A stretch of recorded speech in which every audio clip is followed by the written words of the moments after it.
예수님이 예루살렘 성을 보시고 우셨습니다.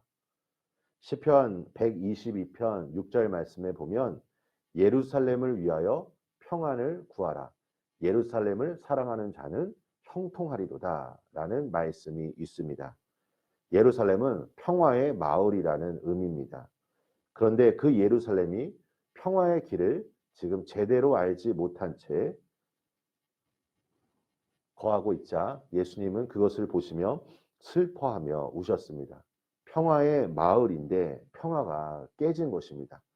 하나님은 예수님을 이 땅에 보내심으로 하나님과 화목할 수 있는 길을 여셨는데 그들은 예수님을 적대시하고 예수님을 십자가에 못 박았습니다. 예수님은 결국 이스라엘이 참된 평화를 누리지 못한 채 거하게 될 것이라고 말씀하십니다.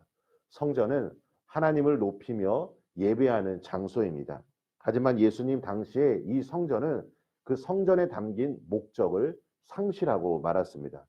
메시아이신 예수님께서 오셨음에도 불구하고 종교 지도자들은 예수님을 알아보지 못했습니다. 여러분, 그 이유가 무엇일까요? 바로 그 시대에 세속적 가치관과 탐욕에 사로잡혀 있었기 때문입니다. 종교 지도자들은 예배와 그리고 영적 성숙을 가르치기보다는 사람들을 통해 얻을 수 있는 경제적 이익에만 눈이 멀었던 것입니다. 성전에서 장사하는 이들은 종교 지도자들과 결탁해 있었습니다. 예수님은 이러한 타락한 종교 지도자들을 바라보시며 이 성전이 기도하는 집이 되어야 함을 다시 한번 강조하십니다. 그리고 이 기도하는 집이 강도의 소굴이 되었다라고 말씀하시며 분노하십니다. 여러분, 우리 또한 마찬가지입니다. 고린도전서 6장 19절에서 20절입니다. 너희 몸은 너희가 하나님께로 받은 바 너희 가운데 계신 성령의 전인 줄 알지 못하느냐. 너희는 너희 자신의 것이 아니라 값으로 산 것이 되었으니 그런즉 너희 몸으로 하나님께 영광을 돌리라. 성령의 전으로 우리는 살아가야 하는데 우리가 날마다 우리의 세상 속에 나아갈 때마다 세속적 가치관이 우리를 유혹할 때가 참 많이 있습니다. 그래서 하나님 자녀로서 예수님을 닮은 삶으로 나아가기보다는 어쩌면 우리 주변의 세상 사람들과 동일한 마음을 품고 우리가 살아갈 때가 많이 있다는 것입니다. 우리가 새벽에 이 자리에 나와 기도하는 이유가 무엇입니까? 성도님들의 기도의 목적이 무엇입니까? 기도의 응답을 받기 위해서 이 자리에 오는 것일 수도 있을 것입니다. 그런데 우리가 큰 목적으로 기도하는 이유는 예수님을 닮기 위해서입니다. 예수님처럼 말하고 예수님처럼 행하고 예수님의 마음을 품는 것입니다. 이 예수님이 행하신 그 모든 것들을 우리가 갈망하며 나아갈 때 그 안에 우리의 신앙의 성숙도 이루어질 것이고 또 그 안에 우리가 기도하는 모든 제목들 안에 하나님의 응답하심, 하나님의 뜻도 이루어질 것입니다. 나의 신앙이 예수님을 잃어버리면 샬롬이 깨어집니다. 참된 샬롬은 그리스도 안에 있습니다. 내 삶의 평강이 깨어졌다면, 내 삶에 지금 주님이 주시는 기쁨을 잃어버렸다면 가장 먼저 우선시할 것은 하나님과의 관계 회복입니다. 여러분, 기도만큼 중요한 건 없습니다.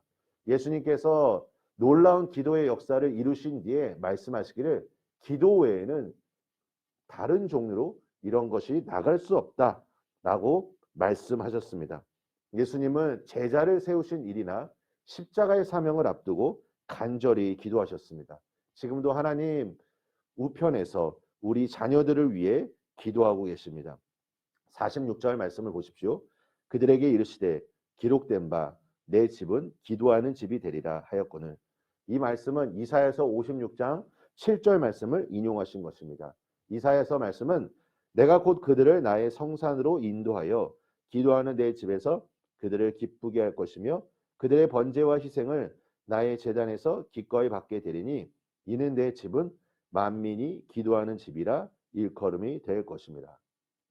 저는 바라기는 우리 이곳에 모인 성도님들이 기도하러 오는 이 자리에 주님을 향한 갈망과 또 주님을 사랑하는 마음으로 이 자리에 오시기를 소망합니다.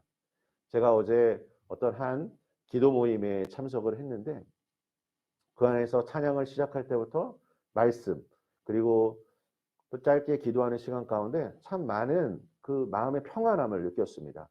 그 이유가 무엇일까 생각했을 때 그 하나님의 임재를 사모하는 자들이 함께 모였을 때 그 안에서 역사하시는 하나님의 은혜를 누릴 수 있다는 것입니다. 바라기는 우리가 하나님의 은혜를 사모할 때 이 은혜는 주변 다른 사람들에게 흘러갈 것입니다. 우리 반석교회는 기도하는 집이 되어야 할 것입니다. 41절 말씀을 한번 보도록 하겠습니다. 가까이 오사 성을 보시고 우시며 예수님은 예루살렘의 무지와 비극적인 결말을 아시고 우셨습니다. 우리는 예수님이 흘리신 눈물을 잊지 말아야 할 것입니다. 예수님께서 흘리신 눈물 안에 담긴 예수님의 마음을 알아야 합니다. 사랑하는 성도 여러분, 날마다 우리가 우리 자신을 거룩하게 삶을 살며 또 기도의 집인 이 성전에서 언제나 주님을 뜨겁게 만나시기를, 그리고 오늘 하루도 말씀과 기도로 승리하시기를 예수님의 이름으로 축원합니다. 우리 함께 기도하겠습니다. 은혜가 풍성하신 하나님, 하나님, 이 거룩한 성전은 기도하는 집입니다. 아버지, 하나님께서 사랑하시는 모든 자녀들이 이곳에 모여 하나님 앞에 예배드리고 하나님의 이름을 높여드리며 찬양으로 나아가고 또 하나님 앞에 간절히 기도할 때 하나님 우리 반석교회를 축복하여 주시사 이곳에 하나님의 임재로 충만하게 하여 주시고 모든 자들이 정말 주님을 뜨겁게 만남으로 말미암아 우리가 세상에 나아가 승리할 수 있는 신앙인으로 세워질 수 있도록 주께서 축복하여 주시옵소서. 예수님의 이름으로 기도합니다. 아멘.